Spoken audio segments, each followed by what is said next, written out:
Қайырлы күн достар, менің кулинарлық каналыма қош келдіңіз. Сіздерге бүгін өте дәмді, бір жасағаннан міндетті түрде шығатын әдемі кекс жасайтын боламыз.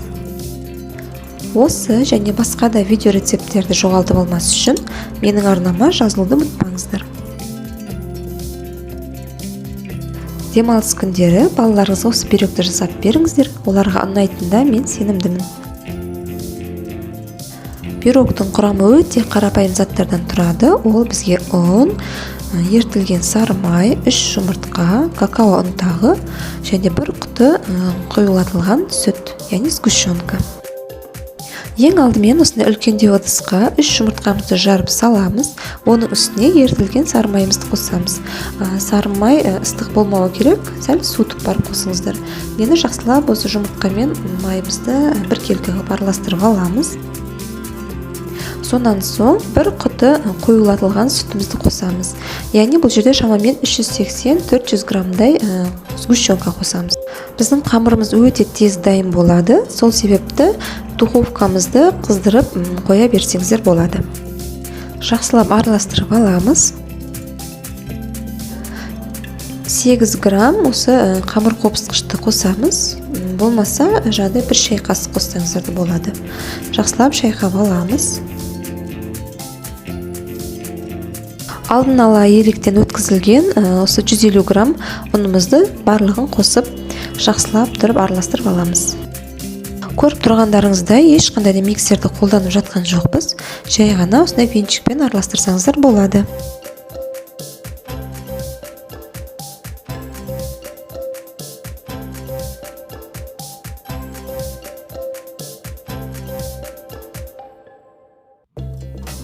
Міне біздің қамырымыз дайын болды. Енді осы қамырымызды екі бөлікке бөліп аламыз. Ол үшін бізге осындай ыдыс керек болады. Қамырымыздың тең жартысын осы ыдысқа құйып аламыз. Ал қалған жартысына дайындап қойған какао ұнтағын салып, жақсылап араластырып аламыз.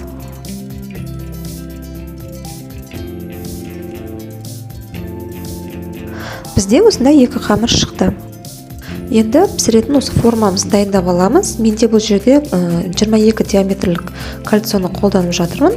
Астыңғы жағына осылай фольганы орап қойдым. Сіздер егер биік қылғыларыңыз келсе пирогты, онда 20 диаметрліге пісірсеңіздер, онда пирогтарыңыз биік болып шығады. Және де бұл кез келген формаға жасай берсеңіздер болады. Екі қамырымызды осылай қасықтың көмегімен кезекпен құйып отырамыз. Және де бірінің үстіне бірін құйғанда бізде ең соңында пирогымыз піскенде жандай зебра секілді жолақтарымыз пайда болады.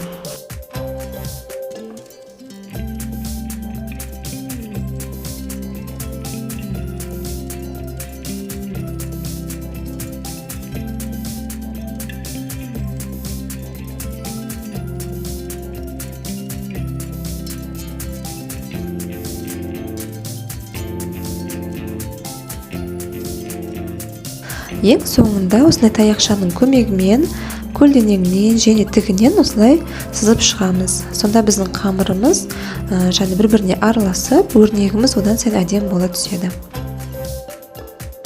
Енді пирогымызды 180 градуста шамамен 30 минутта пісіріп аламыз. Міне біздің пирогымыз пісті. Қазір сіздерге кесіп көрсетейін. Өте нәзік, жұмсақ болып тұр. Мынау кесілуінен ақ өздеріңіз байқаған боларсыздар. Қараңыздар қандай әдемі. Ортасында өрнектері өте әдемі шыққан. Егер сіздер бұдан биік пирог болғанын қаласаңыздар, онда диаметрі сәл кішірек формада пісіріңіздер. Сонда пирогтарыңыз биік болып шығады. Біздің пирогымыз өте дәмді болып шықты, жұмсақ. Құрамына біз шекер қоспағанмен қоюлатылған жаңағыдай сүтті қостық, яғни сгущенка қостық. Сонымен дәмі өте керемет болып тұр. Тым тәтті де емес, тым жаңағыдай қанты аз да болып тұрған жоқ. Өте әдемі болып шыққан. Сіздерге де осы рецепт бойынша жасауға кеңес беремін. Сіздерде де осы пирог бір жасағаннан шығатынына мен өте сенімдімін. Егер де осы видеоны соңына дейін қараған болсаңыздар, лайк басып, комментарий жазып, және де жақындарыңызбен бөлісе кетіңіздер. Менімен бірге соңына дейін болғандарыңыз үшін көп рахмет. Келесі видеоларда кездескенше сау болыңыздар.